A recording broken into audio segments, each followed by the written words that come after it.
Just look at how wide that opens that tarp up. Woo, doggy.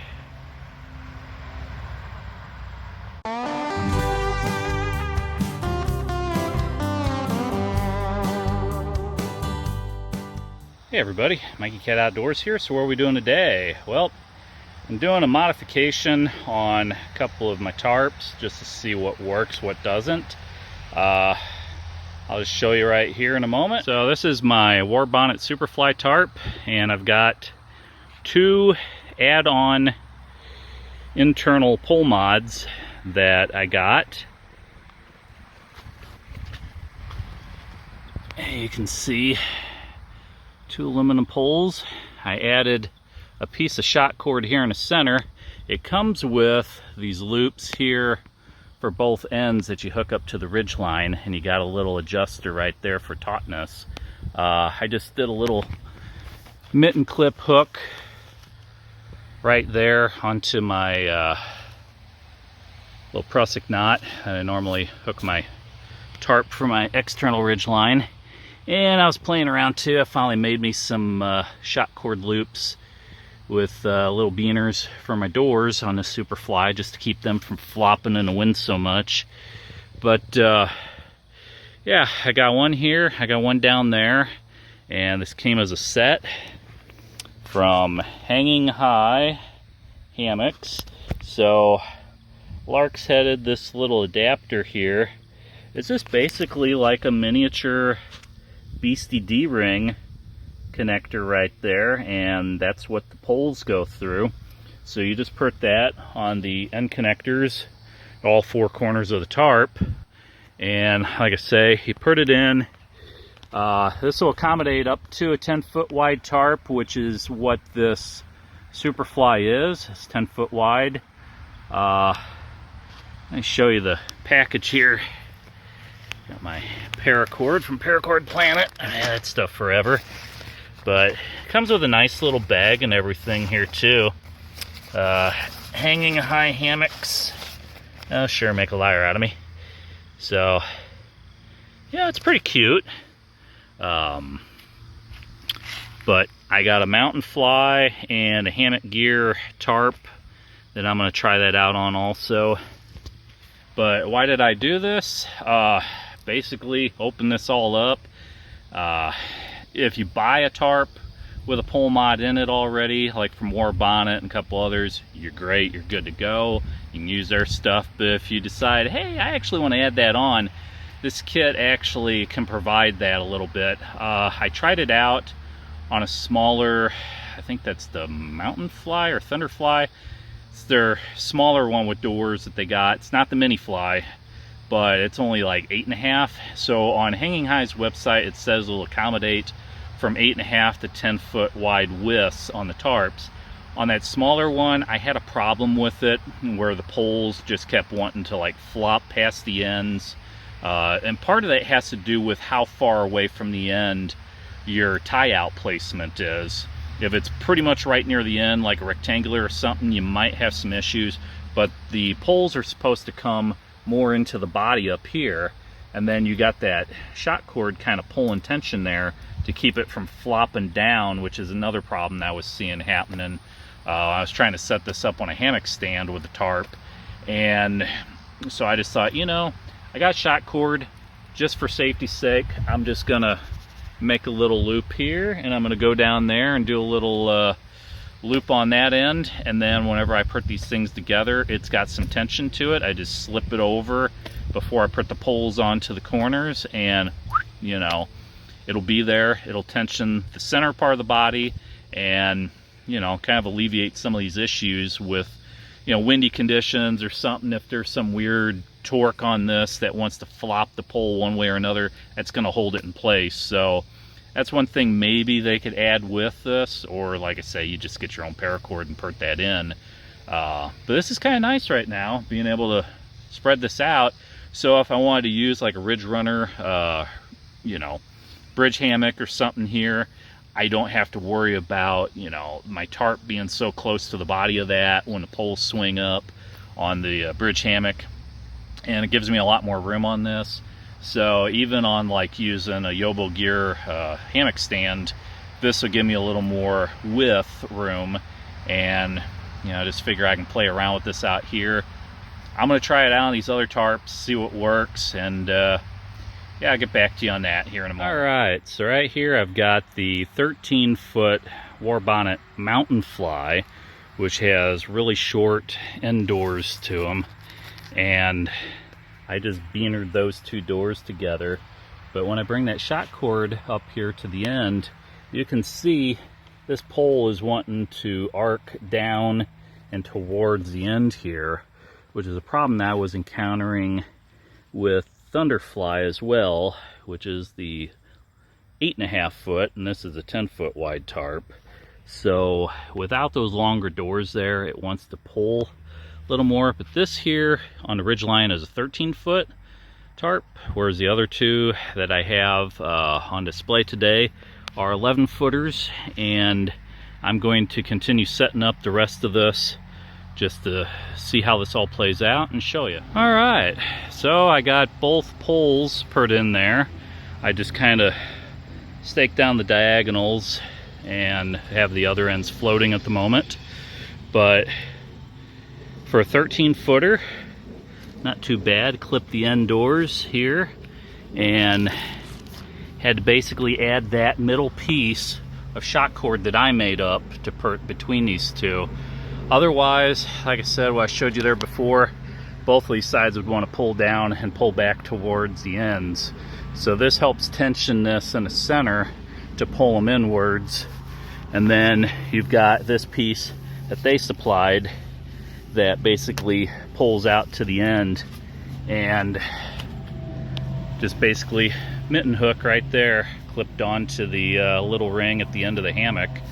So it works on a 13-footer with short doors, but it's definitely got more tricks to keeping it where it needs to be on this one when you're putting it together. So just be advised of that. If you got a full 10-foot width with the doors fully on the end, it'll work a lot better. If you've got these short doors or no doors on the ends, it's gonna want to pull out towards the ends of them. That is one limitation that I'm seeing on this pole mod kit. So despite being a pain in the butt to set up on this type of tarp with the short doors and nothing really at the ends, is it worth it? Yeah, once you have that middle piece on, it opens this up immensely. I mean, this is flat, it's almost like a sun awning. So there's times and places where you're on a beach or something, you may want to set up like that. On a hammock stand, you might want to set up wide like that. Yeah, but you do have your limits on needing to have that center piece of shock cord to pull these poles inwards, or they're going to flop down and flop out. So would I recommend this for a smaller tarp? Probably not. Would I recommend this for a tarp that's just a rectangle? Probably not. The ones with the doors, probably so far looking the best option. Hey everybody, well, I'm back. So I'm out here sporting a little lighter clothing right now because it was getting hot. So I got my cool kitty shirt. Kitty cats. Yeah, that was Trailkeeper's company or something like that. I bought a few of these from. But I got the HammockGear Journey tarp out here. I'll show you this. So that one is a Relv harvester pattern, but I've just got a few of the sides staked out. And this one comes in this particular one that I got configured. I got the little D-rings there, but I used those other, you know, rings that they had. Technically, you could probably tie onto those if you wanted. You wouldn't have to have, but I had this configured already with some shock cord out here for tie-offs and whatnot. And this one's nice because it's got the middle tie-offs as well. But down here on this end, I got the shock cord tied up to the tree, kind of porch mode. And I took one side of the doors here and shock corded them together, and then the other sides are flapping loose for the moment. But you know, if you were to take these down and stake them down to the ground, you'd have a nice little windbreak, you know, if you had rain coming in. But the versatility of having this is that it opens everything up. You can just basically retrofit any tarp for the most part, as long as it's a 10-foot wide one is probably ideal. The 8.5s, I'll still have to tinker with it a little bit. I was mentioning earlier I had some problems with an 8.5-foot wide tarp, with the thing wanting to just flop down because it was too close to the ends and it was just not enough material to go, and too much of a loop bend to it with that arc. And I think a 10-footer works a lot better. So in these cases, you know, if you've got the 10-foot wide tarps from Warbonnet, HammockGear, other vendors, they're similar, you know, Dutchware, whatever, you can just retrofit this in. And if you already got the beastie D-rings, you can use the ones that are on there, at least for the HammockGear ones. I'm not sure about other vendors, what their D-ring sizes are, but as you could see earlier with the Warbonnet, it's got like a triangular ring that is way too big for anything to fit on, so you just kind of use what the hanging high hammock kit has with it. I'll put the specs up here, you know, give you the info and the links down in the description and everything. But this is nice, like I say, because you can open up your tarp footprint. It gives you a lot more airflow in here, especially on a hot day where you need some wind coverage or whatever in here. If you've got a, you know, bridge hammock, it opens it up for that. If you have a net tent and you're wanting to get just, you know, a tarp up over it for the rain, have a little bit of breeze coming through, it's a good setup for something like that. But yeah, it's pretty flexible. It does have some limitations. It is going to add a little bit of weight. I think the kit was roughly about a pound. I'll try to put those specs up too for what it said the weight was. And overall, it wasn't too bad. I think this thing was roughly maybe 50 bucks. I'll put the price up. I'll look it up here, put it on a screen. But yeah, for, you know, having a tarp that you already got and you want to open it up, this is a nice little option to do that. You know, so for those of you that have Yobogear hammock stands, this is another good thing. Having this mod is when you've got that stand, you've got the tarp poles at the end, and you've got a ridge pole or something, you know, brow pole coming over the middle. This opens everything up if you want to do this for more like beach lounging or something where you want a lot more airiness, openness, you're not so claustrophobic in there. It's a nice little option to add to your kit, and it doesn't cost a whole lot. A lot of times whenever you go to buy some tarps, like the Warbonnet ones, you can get like, I think it's a single ridge pole in the middle, if I'm remembering right. I don't remember if they have they might have the 2 pole. I have to look at that. But some tarp manufacturers like HammockGear don't have the internal pole mods. You can make an external pole mod if you have side pull outs and pull them up. They're a little more wonky, but this is kind of nice, like I say, because it tensions everything up.